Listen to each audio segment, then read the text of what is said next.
ওম শান্তি। 5/12/2024 মুরলি। বাবা বলছেন, মিষ্টি বাচ্চারা, তোমরা যে জ্ঞানই পাও তার ওপরে বিচার সাগর মন্থন করো। এই জ্ঞান মন্থনেই অমৃত বের হবে। প্রশ্ন: 21 জন্মের জন্য লাভবান হওয়ার সাধন কি? উত্তর: জ্ঞানরত্ন। এই পুরুষোত্তম সঙ্গম যুগে তোমরা যত জ্ঞানরত্ন ধারণ করো ততই লাভবান হও। এখানের জ্ঞানরত্ন ওখানে হীরে জহরত হয়ে যায়।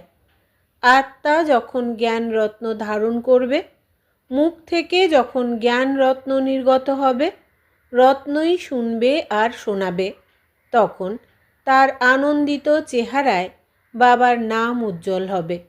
আসুরি গুণ যখন দূর হবে, তখনই লাভবান হতে পারবে। ওম শান্তি। বাবা তাঁর বাচ্চাদের জ্ঞান এবং ভক্তির ওপর বোঝান। বাচ্চারা তো এ কথা বুঝতেই পারে যে সত্যযুগে ভক্তি থাকে না, সত্যযুগে জ্ঞানও পাওয়া যায় না। কৃষ্ণ না ভক্তি করত, না জ্ঞানের মুরলি বাজাত। মুরলির অর্থ জ্ঞান দান করা। গায়ন আছে না, মুরলিতে জাদু, তাহলে অবশ্যই কোনো জাদু থাকবে, তাই না? কেবলমাত্র মুরলি বাজানো এ তো সাধারণ কথা। ফকিররাও মুরলি বাজায়। এখানে তো জ্ঞানের জাদু। অজ্ঞানতাকে জাদু বলা হবে না। মানুষ মনে করে কৃষ্ণ মুরলি বাজাতো, তাই তার মহিমা করে। বাবা বলেন, কৃষ্ণ তো দেবতা ছিল। মানব থেকে দেবতা আর দেবতা থেকে মানব, এ হতেই থাকে। দৈবী সৃষ্টিও যেমন হয়, তেমনি মনুষ্য সৃষ্টিও হয়। এই জ্ঞানেই মানুষ থেকে দেবতা হয়। সত্যযুগ যখন হয়, তখন এই জ্ঞানের আশীর্বাদ হয়। সত্যযুগে ভক্তি থাকে না। দেবতারা যখন মানব হয়, তখন ভক্তি শুরু হয়। মানুষকে বিকারী আর দেবতাকে নির্বিকারী বলা হয়। দেবতাদের সৃষ্টিকে পবিত্র দুনিয়া বলা হয়। তোমরা এখন মানুষ থেকে দেবতা তৈরি হচ্ছ। দেবতাদের মধ্যে কিন্তু এই জ্ঞান থাকবে না। দেবতারা সদ্গতিতে থাকেন। জ্ঞানের প্রয়োজন দুর্গতিতে যারা থাকে তাদের জন্য। এই জ্ঞানের দ্বারাই দৈবিক গুণ আসে। জ্ঞানের ধারণা সম্পন্নদেরই চালচলন দেবতাদের মতো হয়। যাদের ধারণা কম, তাদের মিক্সড আচার আচরণ হয়ে থাকে। আসুরি চলন তো বলা হবে না। ধারণা না থাকলে আমার সন্তান কিভাবে বলা হবে? বাচ্চারা যদি বাবাকে না জানে, তাহলে বাবা কিভাবে বাচ্চাদের জানতে পারবেন? বাবাকে কত খারাপ গালি দিয়ে থাকে। ভগবানকে গালি দেওয়া কত খারাপ, কিন্তু যখন ওরা ব্রাহ্মণ হয়ে যায়, তখন গালি দেওয়া বন্ধ হয়ে যায়। তাই এই জ্ঞানের বিচার সাগর মন্থন করা উচিত।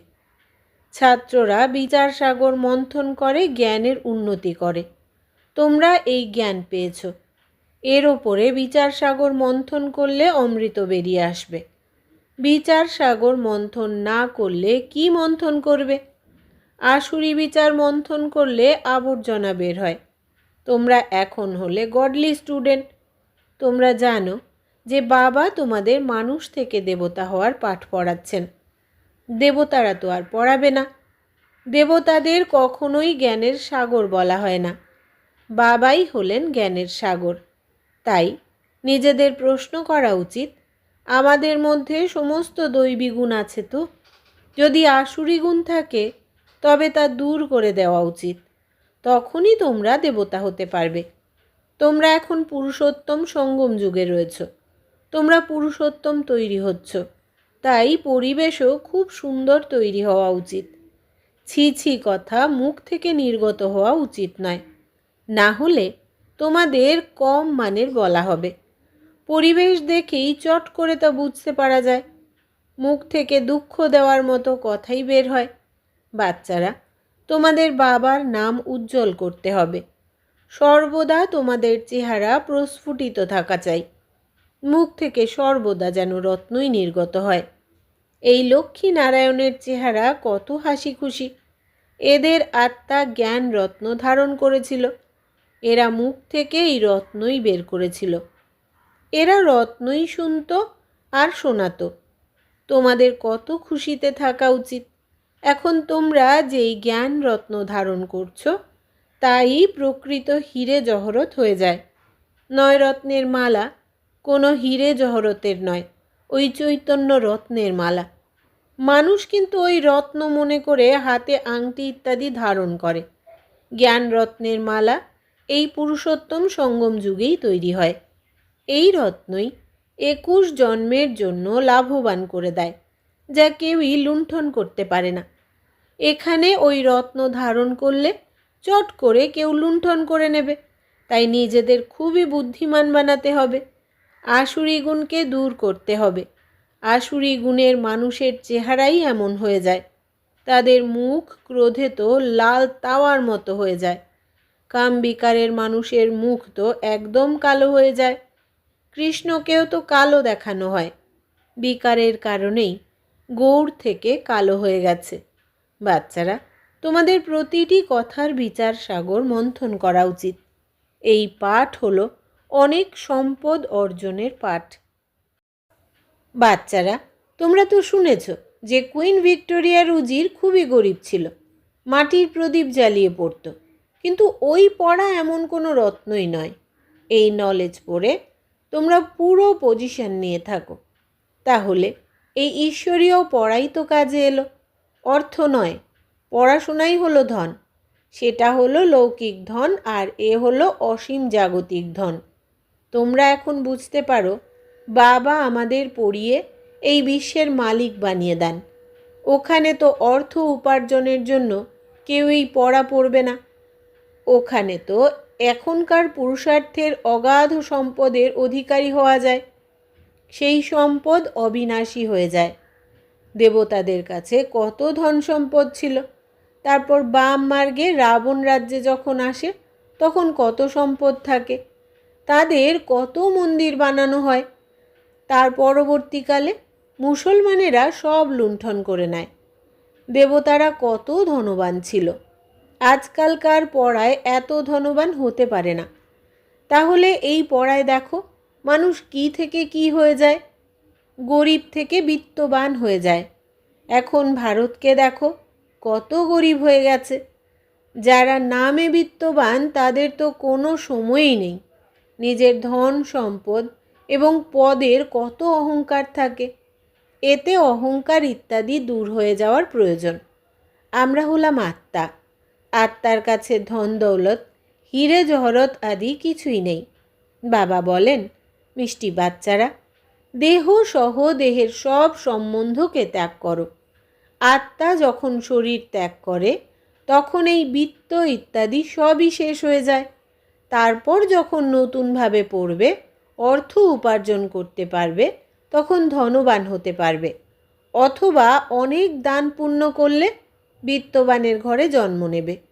বলা হয় এ হলো পূর্ব কর্মের ফল। জ্ঞানের যদি দান করে অথবা কলেজ ধর্মশালা ইত্যাদি বানায় তাহলে তার ফল পায়, কিন্তু তাও অল্প সময়ের জন্য। এই দান পুণ্য ইত্যাদিও এখানেই করা হয়। সত্যযুগে এমন করা হয় না। সত্যযুগে কেবল ভালো কর্মই হয়, কেননা আত্মা এখনকার আশীর্বাদ প্রাপ্ত করে। ওখানে কোনো কর্মই বিকর্ম হবে না, কেননা ওখানে রাবণ নেই। বিকারে গেলে কর্মও বিকারী হয়ে যায়। বিকার থেকেই বিকর্মের উৎপত্তি হয়। স্বর্গে কোনো বিকর্ম হয় না। সব কিছুই এই কর্মের ওপর নির্ভর করে। এই মায়া রাবণ অবগুণী করে দেয়। বাবা এসে তোমাদের আবার সর্বগুণ সম্পন্ন বানান। রামবংশী আর রাবণ বংশীদের যুদ্ধ চলতেই থাকে। তোমরা হলে রামের সন্তান। কত ভালো ভালো বাচ্চারাও মায়ার কাছে হার খেয়ে যায়।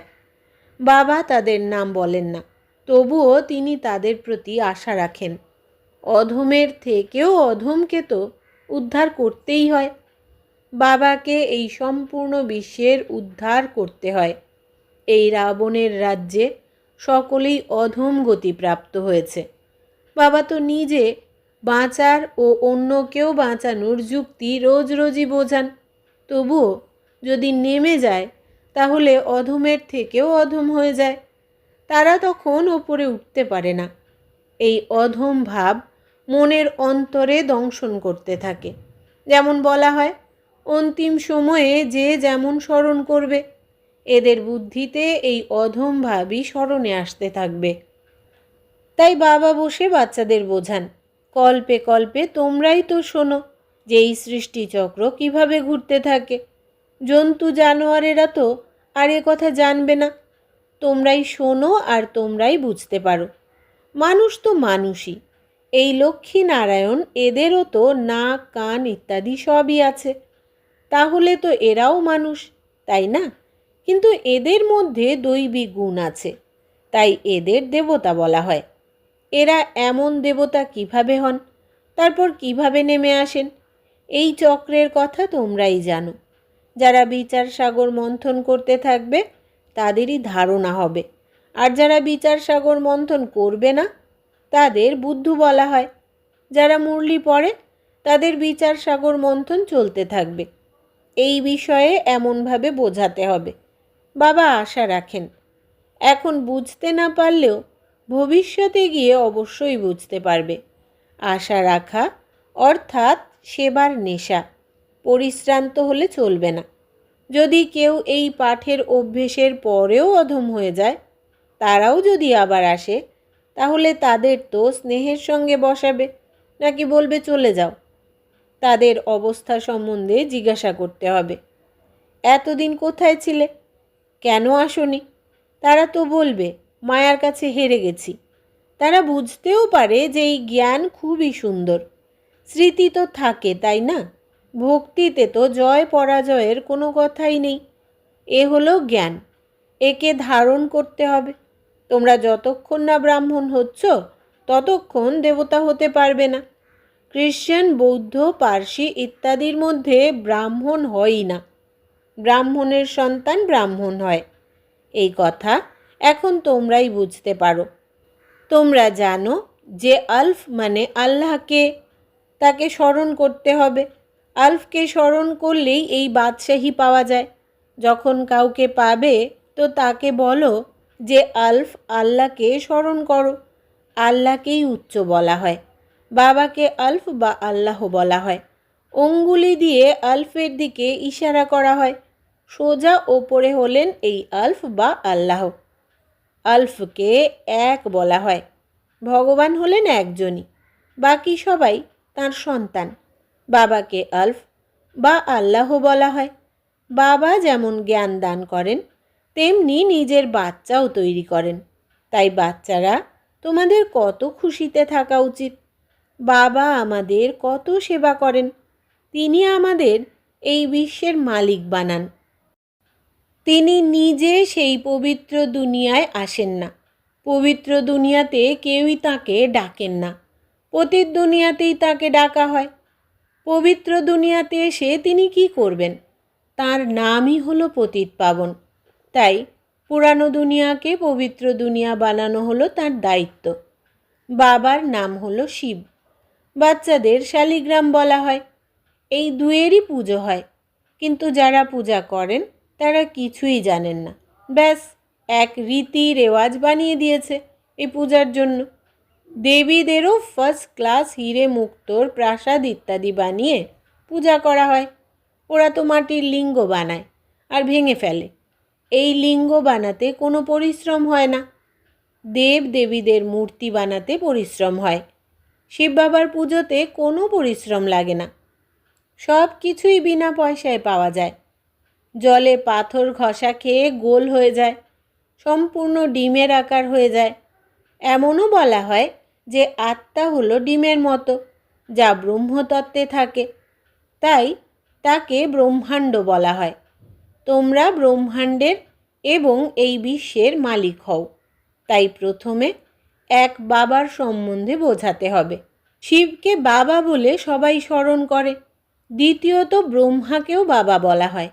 প্রজাপিতা যখন, তখন তো সকল প্রজাদেরই পিতা হলেন, গ্রেট গ্রেট গ্র্যান্ডফাদার। এই সমস্ত জ্ঞান বাচ্চারা এখন তোমাদের মধ্যে আছে। প্রজাপিতা ব্রহ্মা তো অনেকেই বলেন, কিন্তু যথার্থভাবে কেউই জানে না ব্রহ্মা কার সন্তান। তোমরা বলবে পরম পিতা পরমাত্মার। শিব বাবা এনাকে অ্যাডাপ্ট করেছেন, তাই ইনি তো শরীরধারী হলেন। সকলেই ঈশ্বরের সন্তান। এরপরে যখন শরীর ধারণ করে তখন প্রজাপিতা ব্রহ্মার অ্যাডাপ্টেড বলা হয়। সেই অ্যাডাপশন নয়। আত্মাদের কি পরম পিতা পরমাত্মা অ্যাডাপ্ট করেছেন? না, তোমাদেরকে অ্যাডাপ্ট করেছেন। তোমরা এখন হলে ব্রহ্মা কুমার ব্রহ্মা কুমারী। শিব বাবা অ্যাডাপ্ট করেন না। সকল আত্মাই হলো অনাদি অবিনাশী। সকল আত্মাই নিজের নিজের শরীর নিজের নিজের পার্ট পেয়েছে, যে পার্ট তাদের প্লে করতেই হবে। এই পার্টই অনাদি অবিনাশী পরম্পরা ধরে চলে আসছে। বলা হয় এর কোনো আদি অন্ত নেই। আচ্ছা, মিষ্টি মিষ্টি হারানিধি বাচ্চাদের প্রতি মাতা পিতা বাপদাদার স্মরণের স্নেহ সুমন আর সুপ্রভাত। আত্মাদের পিতা তাঁর আত্মারূপী বাচ্চাদেরকে জানাচ্ছেন নমস্কার।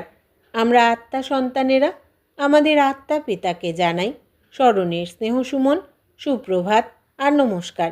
ধারণার জন্য মুখ্য সার: 1.